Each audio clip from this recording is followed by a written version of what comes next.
If you're in a trading drawdown, man, it feels like it's the end of the world. You don't know when it's going to end. You don't know if it's going to get worse, and there's nobody there to help you. Hi, everybody. I'm Michael Martin. I'm a futures and equities trader, sometimes options trader in Los Angeles, and I've been there. I've done that.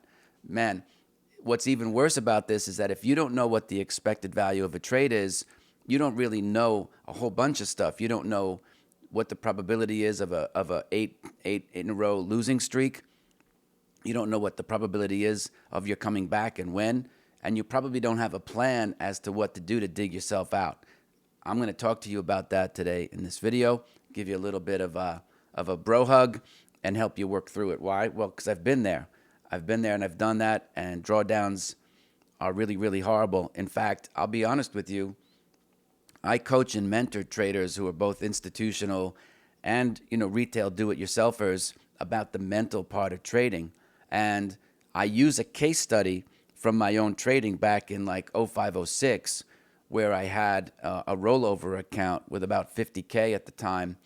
And, at that time, it was after I had done and worked in the Incline Village trading tribe. It was after I was already pro. I had probably 15, 16 something years of experience in the markets. I was registered with the NFA as a commodity trading advisor. I had approximately 27 million in client assets at the time, and that account went into a rather large drawdown. It went at least 20% drawdown. Now I was trading it aggressively, and I stuck to my knitting. I didn't change my trading style. And over that period of time, I was losing money. I kept my winners, and I dug out of it, and the account was up several fold by the next 9 months. It went to almost 300K in 9 months. And I've got the charts and the trading confirmations, and I walk everybody through it to show, like, when you're in the drawdown, you can't panic. And I caught the move in sugar, which was a substantial part of my open trade equity at the time, even though the account was still down, between 15 and 20%. So it could have been very, very nerve-wracking. I think what might make things worse for you is that if you're trying to trade several different setups, you don't know necessarily at the beginning which one's is causing the hemorrhaging. You see? So sticking to like one setup, which is what I advocate at the beginning anyway, and really knowing that and owning it, is the key to your salvation. The other thing is consistent bet sizing. A lot of places and some popular, proprietary trading firms advocate saying like, well, if you've never been down, say 10 times in a row, pick a number, call it, whatever, 5 or 10%, and then divide 10 trades into that, and that would become like your risk unit. I don't really manage risk that way. That's certainly one way to do it. I really always think about risk management as a percentage of my overall capital. What am I comfortable losing out of my account balance? Because I know things can happen at the position level, and the tail can wag the dog, if you will.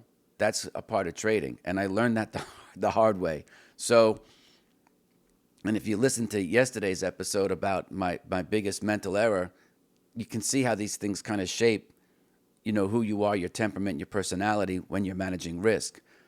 And I didn't like those feelings because I always thought like I should have known better. But the worst thing that you can do is to stop trading. If you stop trading, you can't dig out even a little bit, right?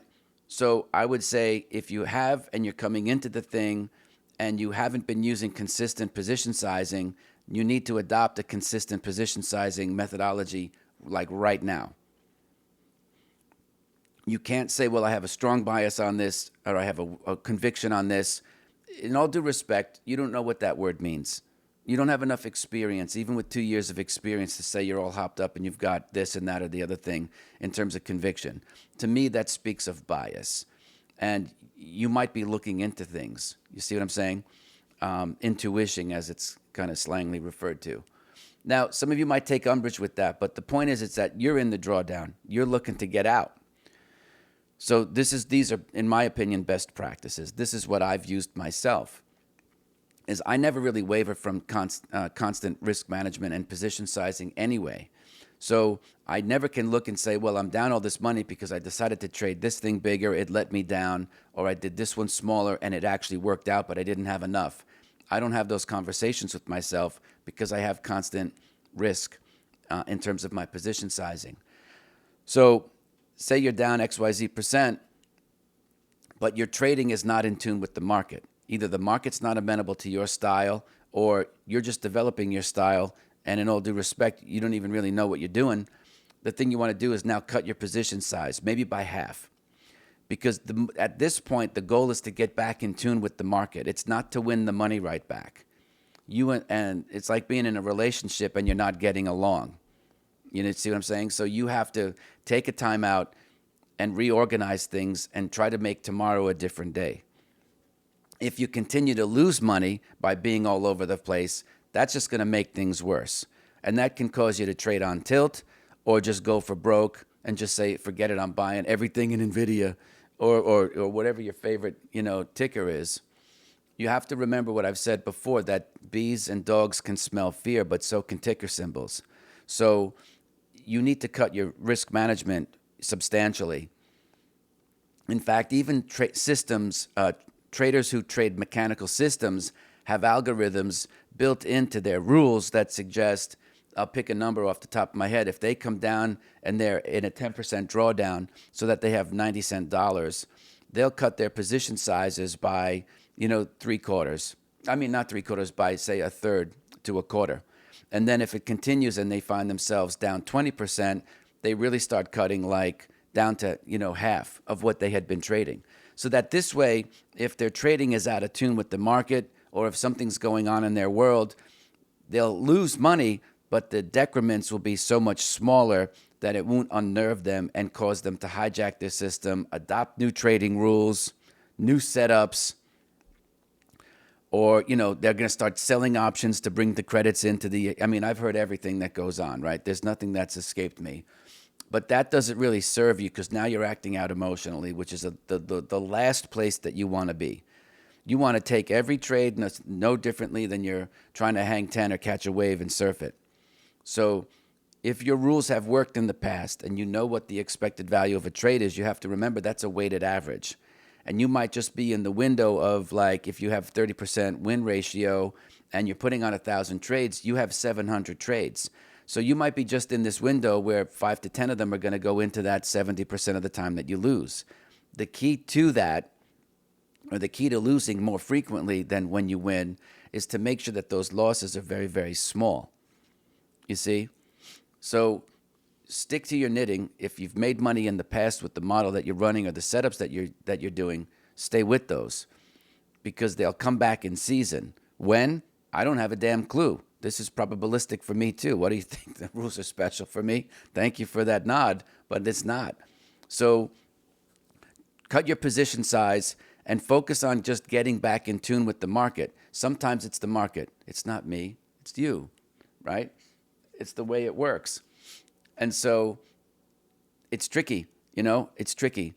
The key, though, is to stay placated. You can't spin out of control and start acting out of emotion. If you do that, your goose is already cooked. You might as well take the money out and go give it to your favorite church or charity, and at least you'll direct it to a place where it's going to go. But don't be the person who's going to be a philanthropist in the market through, giving away your money from your trading losses. If it's so bad and you have lost your confidence, then take a week off. Because that'll do wonders for you. Don't even look at the market. Like, get away. Just remember, like, what are you doing this for? Go back to step number 1 and think about your goals. Like, what do you want trading to do for you? I don't think it's to have you in the emotional state that you're in right now, right? This was something that happened, and now you're all caught up. And you're all twisted up in the game.